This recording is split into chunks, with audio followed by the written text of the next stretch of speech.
Good morning बच्चों। आज आपको सबसे इम्पोर्टेंट टॉपिक उस पर फोकस करेंगे, सॉल्यूशन। अभी तक हमने मोल कॉन्सेप्ट को इन केमिकल इक्वेशन यूज किया गया, स्टोइकोमेट्रिक कोफिशिएंट में यूज किया गया। अब हम देखेंगे कि मोल कॉन्सेप्ट इन सॉल्यूशन में हम उसको एक्सप्लेन करते हैं। फर्स्ट ऑफ ऑल सॉल्यूशन हम देखते हैं, सॉल्यूशन क्या होता है। जैसे प्रीवियस क्लासेस में बताया गया कि solution is a homogeneous mixture. Solution जो है वो होमोजीनियस मिक्सचर है, लेकिन किस चीज का? तो क्वेश्चन आता है कि सॉल्यूशन के दो पार्ट हैं और जिसमें सोल्यूट है, सॉल्वेंट है। सोल्यूट और सॉल्वेंट के होमोजीनियस मिक्सचर को आप सॉल्यूशन कहते हैं। लेकिन इसमें एक बहुत ही इंपॉर्टेंट फैक्टर ये भी याद रखना पड़ेगा कि जिसमें सोल्यूट और सॉल्यूशन जो ये दो पार्ट हैं वह केमिकली नॉन रिएक्टिंग होने चाहिए, तभी सॉल्यूशन बनेगा। सपोज दैट अगर ये रिएक्टिंग है सब्सटेंस, तो एक हमारा नया प्रोडक्ट फॉर्म कर जाता है, न कि सॉल्यूशन बनता है। तो सॉल्यूशन के लिए टर्म कंडीशन होना चाहिए कि जो सोल्यूट एंड सॉल्वेंट है, जो हमारे सोल्यूट एंड सॉल्वेंट हैं, ये दोनों नॉन रिएक्टिंग होनी चाहिए, केमिकली नॉन रिएक्टिंग होनी चाहिए, तभी जो प्रिपरेशन होता है वो होमोजीनियस प्रिपरेशन को हम सॉल्यूशन कहते हैं। अब आते हैं सॉल्यूशन कितने टाइप से बना सकते हैं। जैसे आपने प्रीवियस क्लासेस में कोलाइडल सॉल्यूशन, आपने ट्रू सॉल्यूशन, इस सब के बारे में आपने पढ़ा। तो इसमें सॉल्यूशन हमारे या तो हमारा एक फेज हो, होमोजीनियस फेज के अकॉर्डिंग बने, या हेट्रोजीनियस फेज के अकॉर्डिंग सॉल्यूशन बन सकता है। अब होमोजीनियस फेज क्या है? जिसमें हमारा सोल्यूट एंड सॉल्वेंट दोनों लिक्विड हो, for example alcohol and water. अगर इनका सॉल्यूशन बनाया जाता है तो ये होमोजीनियस मिक्सचर है। मिक्सचर भी प्रिपरेशन है, होमोजीनियस फेज भी है, क्योंकि अल्कोहल भी लिक्विड में है और आपका वाटर भी लिक्विड में है। अब आता है सेकेंड, कुछ ऐसे हम सॉल्यूशन बनाते हैं जो हेट्रोजीनियस है, मतलब सोल्यूट का फेज अलग है और सॉल्वेंट का फेज अलग है। For example sugar and water हम ले सकते हैं, जहां शुगर सॉलिड फेज में है वहीं वाटर आपका लिक्विड फेज में है। तो अब आते हैं कि यह सारे सॉल्यूशन प्रिपरेशन के बाद हम उसको रिप्रेजेंट कैसे करें, या उनकी कंसंट्रेशन को प्रेजेंटेशन का क्या मेथड है। इसके लिए हमने बहुत कुछ इंपॉर्टेंट टर्म यूज करते हैं, और इस टर्म्स की मीनिंग जो होती है, जिस शब्दों से डिफाइन किया जाता है, उसको हम एक्सप्लेन करते हैं। और हम बस सिंबॉलिक रिप्रेजेंट से ही हम इस बात को अंडरस्टूड कर पाते हैं कि इस सॉल्यूशन में हमें क्या चीज बताई जा रही है। तो हम आते हैं कुछ उसके टर्मिनोलॉजी की बात करते हैं। तो फर्स्ट ऑफ ऑल सॉल्यूशन का प्रीवियस क्लासेस से हम स्टार्ट करते हैं। जैसे मास परसेंटेज सॉल्यूशन का कंसंट्रेशन रिप्रेजेंटेशन का भी एक मेथड है, जिसमें हम क्या कहते हैं कि अमाउंट ऑफ सब्सटेंस या amount of the solute in a gram dissolve in solution in 100 ग्राम। अब हमने कहा क्या कि मास परसेंटेज हम किसी सॉल्यूशन का निकालते हैं कि जो हमारा सोल्यूट का अमाउंट हो वह ग्राम में हो, और टोटल सॉल्वेंट का जो अमाउंट हो वह भी ग्राम में हो, और मल्टीप्लाई 100 करके हम मास परसेंटेज निकाल लेते हैं। तो हम इसको फॉर्मूला में कैसे लिखें? तो हम लिख सकते हैं कि मास परसेंटेज बराबर amount of solute in gram divided by total या सोल्यूशन अमाउंट कह सकते हैं टोटल, या हम लिख सकते हैं कि solution amount in gram into 100। अगर हम ऐसे करते हैं तो हमारा मास सोल्यूशन निकाल सकता है, या हम टोटल के उसमें हम मास अमाउंट भी लिख सकते हैं, मास ऑफ सोल्यूशन भी लिख सकते हैं। यहाँ पर मास भी लिख सकते हैं, मास ऑफ सोल्यूशन भी लिख सकते हैं, amount of solution, in the sense दोनों सेम है। इसको आप देखते हैं कि बुक में लिखा है कि mass of solute in gram divided by mass of solution into 100, ऐसे भी लिख सकते हैं। अब आता है नेक्स्ट हमारा, देखते हैं कि हमने कहते हैं कि स्ट्रेंथ क्या है। किसी भी सोल्यूशन का स्ट्रेंथ कैलकुलेशन में भी आता है। तो स्ट्रेंथ का मतलब होता है कि amount of the solute present in gram. आपका जो सोल्यूट का अमाउंट है वो ग्राम में होना चाहिए, present in solution in litre. अगर 1 लीटर में अमाउंट का जो अमाउंट ऑफ सोल्यूट इन ग्राम में प्रेजेंट हो तो हम उसको बोलते हैं स्ट्रेंथ। उस सोल्यूशन का स्ट्रेंथ कैलकुलेट किया जाता है, जिसमें आपको पहला है कि हमें अमाउंट ऑफ द सब्सटेंस मिलना चाहिए और सोल्यूशन जो होगा वह लीटर में होना चाहिए, मतलब 1 लीटर। तो हम उसको डिफाइन कर सकते हैं कि the strength of solution is defined as amount of the solute in gram present 1 litre of solution. इसको हम स्ट्रेंथ कहते हैं। अब स्ट्रेंथ का अगर हमें फार्मूला फॉर्म में लिखना है तो हम लिखते हैं amount of solute in gram present in solution in litre. ठीक, अब इसका हम देखते हैं कि यूनिट क्या हो सकता है। तो इस फार्मूला से यूनिट हम निकाल सकते हैं, तो हम लिखते हैं ग्राम पर लीटर। इसका यूनिट है ग्राम पर लीटर। ये तो हमारा बेसिक है जो कि हम प्रीवियस क्लासेस से भी समझते आ रहे हैं। अब हमें मोल के अकॉर्डिंग समझना है, जिसमें हमारा मोल कंसेप्ट क्लियर होता है। तो हम उसमें आते हैं फर्स्ट ऑफ मोलरिटी। ये आप सुने होंगे जब आप पीएच वैल्यू निकालते हैं तो हमने कहा कि पीएच वैल्यू ऑलवेज मोलरिटी के फॉर्म में ही निकाले जाते हैं। तो ये मोलरिटी क्या होती है, हम उस पर फोकस करें। अब आता है हमारा थर्ड टर्मिनोलॉजी मोलरिटी। पहले ये देखिए मोलर, इसमें इसीलिए मोलरिटी इसलिए हमने स्पेलिंग पर फोकस किया कि ये स्पेलिंग में एल और आर बड़े इंपॉर्टेंट और बड़ी मीनिंग रखती है। तो पहले हम देखते हैं कि मोलरिटी को रिप्रेजेंट करते हैं कैपिटल एम से। कैपिटल एम, न कि आप इस ढंग से लिख सकते हैं, यह ऑलवेज कैपिटल एम लिखा जाएगा। अगर इस ढंग से भी लिखते हैं तो ये स्मॉल एम में कैलकुलेट किया जाता है। तो कैपिटल एम इस ढंग से रिप्रेजेंट करेंगे तभी हम मोलरिटी की बात करते हैं।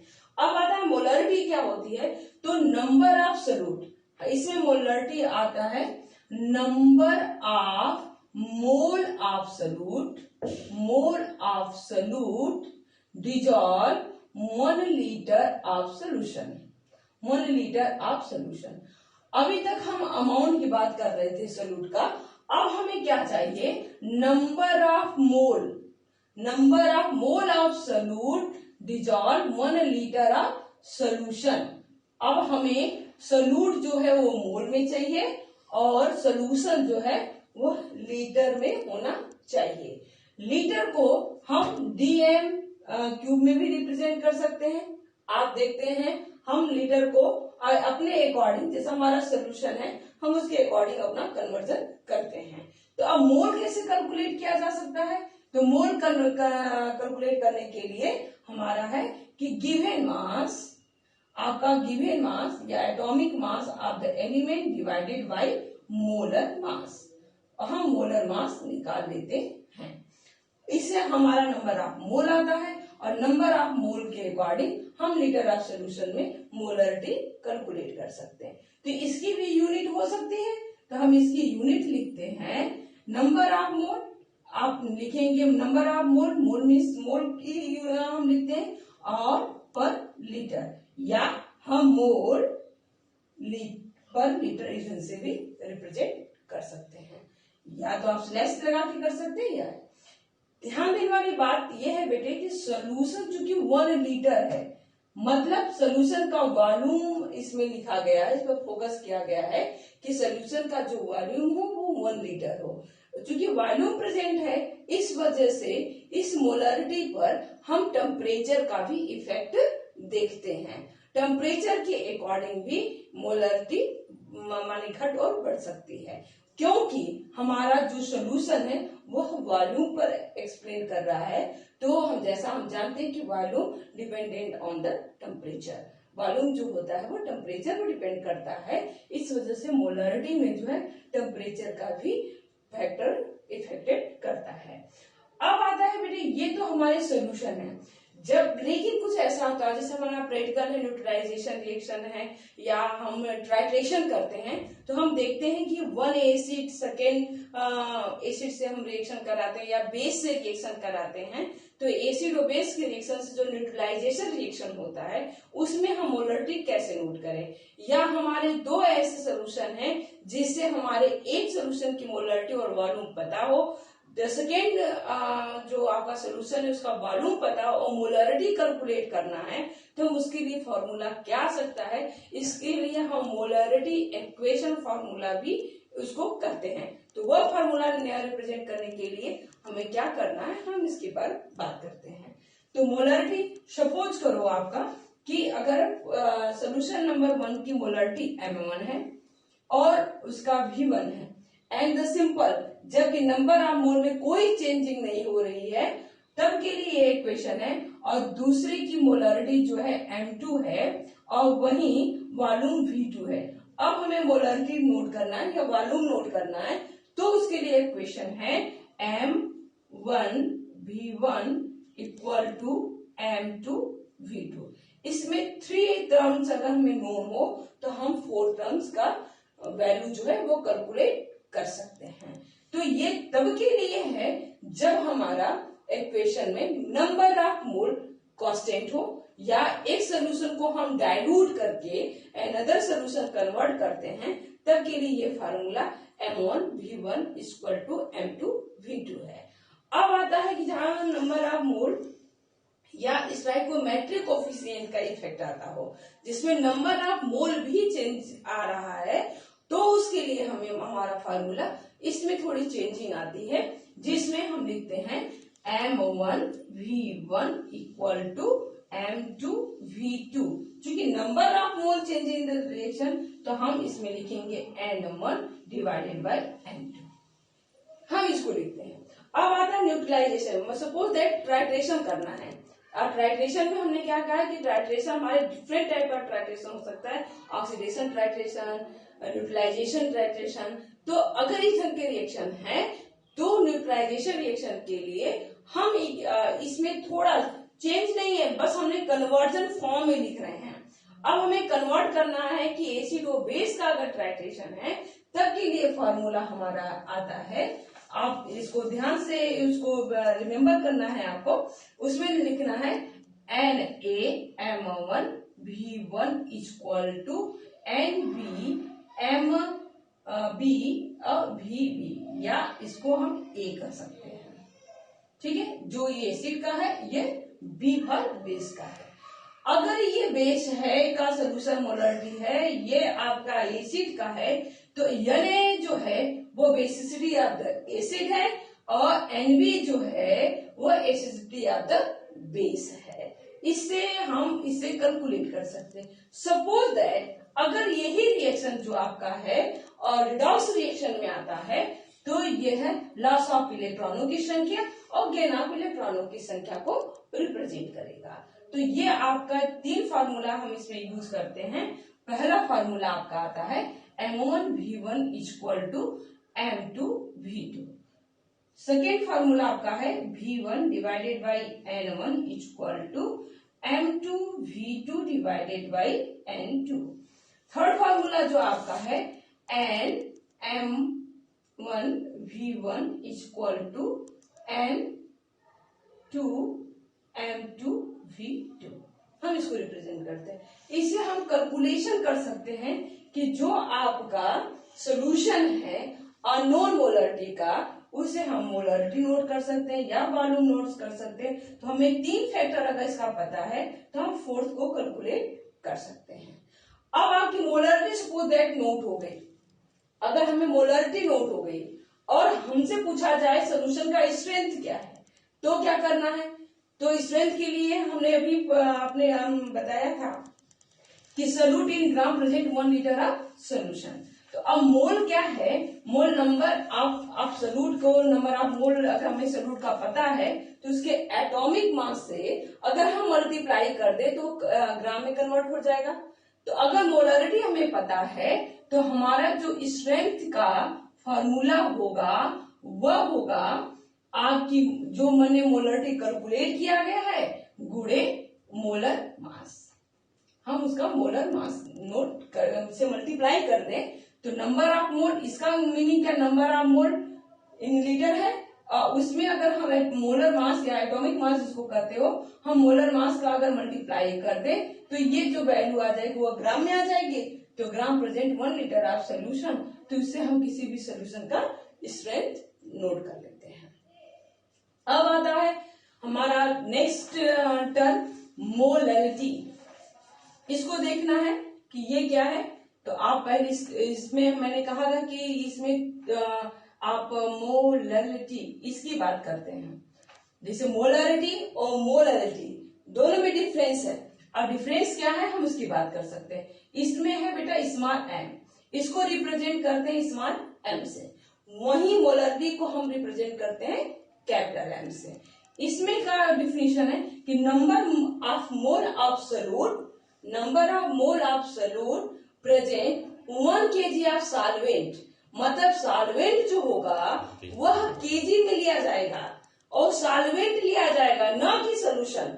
ये आपको याद करना, ध्यान देना पड़ेगा कि हमने मोलैरिटी और मोलैरिटी में डिफरेंस क्या रखा गया है। तो इसका हम अगर फार्मूला लिखें तो number of mole of solute, number of mole of solute divided by 1 kg of solvent, 1 kg of solvent हम इसको कहते हैं।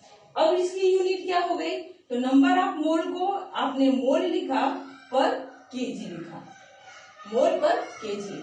अब मोल पर केजी को हम इस ढंग से भी रिप्रेजेंट कर सकते हैं, पर केजी इधर से भी रिप्रेजेंट कर सकते हैं। अब आता है चूंकि इसमें सॉल्वेंट का मास लिया गया है इसलिए इस पर टेम्परेचर का इफेक्ट नहीं आप देख सकते हैं, और क्योंकि यह जो मास ऑफ द सॉल्वेंट है वह इंडिपेंडेंट है आपके टेम्परेचर से। अब आता है नेक्स्ट, हमारा नेक्स्ट टर्मिनोलॉजी है मोल फ्रैक्शन। मोल फ्रैक्शन क्या है, मोल फ्रैक्शन रेशियो है। ध्यान रखिएगा कि कंपोनेंट ऑफ ए या component or B divided by total number of mole present in solution का रेशियो जो है वो मोल फ्रैक्शन कहलाता है।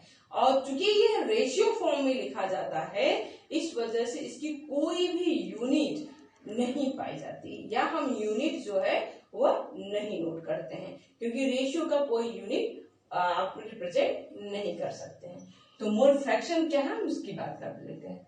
अब आता है मोल फ्रैक्शन, नाम से ही लग रहा है कि ये फ्रैक्शन में उसमें निकाला। तो आप देखिए कि इसमें हम ईच एलिमेंट के मोल का हम फ्रैक्शन निकालते हैं। तो number of mole of component A, component ए और बी हम लिखते हैं component A divided by total number of mole present in solution, number of mole present in solution, या हम इसको लिखते हैं N1 divided by N1 plus N2, मतलब आपकी कंपोनेंट ए का mole divided by total number of mole component A component B की total sum करें सोल्यूशन में, उसके मोल का एक रेशियो है, इसलिए मोल फ्रैक्शन का हम कोई यूनिट नहीं लिखते हैं। तो मोल फ्रैक्शन के लिए रिक्वायरमेंट तब पड़ती है जब किसी गैस को हमें डिजॉल्व करना पड़ता है सोल्यूशन में। तो आप देखते हैं जैसे हमारे CO2 डिजॉल्व इन वाटर में होता है, तो हम उसमें मोल फ्रैक्शन के अकॉर्डिंग ही हम बता पाते हैं कि इसमें number of mole of component ए और बी जो है वो कितना प्रेजेंट है। तो ये आपके टर्मिनोलॉजी है, और टर्मिनोलॉजी को आप इससे रिलेटेड क्वेश्चन जो है आप इसको सॉल्व करते हैं तो ये क्लियर होता है। ध्यान रखना है कि हमें molarity, mole fraction, mass percentage, strength, इनमें क्या रिलेशनशिप है और उसको हम कैसे उसको कैलकुलेट कर सकते हैं। Okay, bye.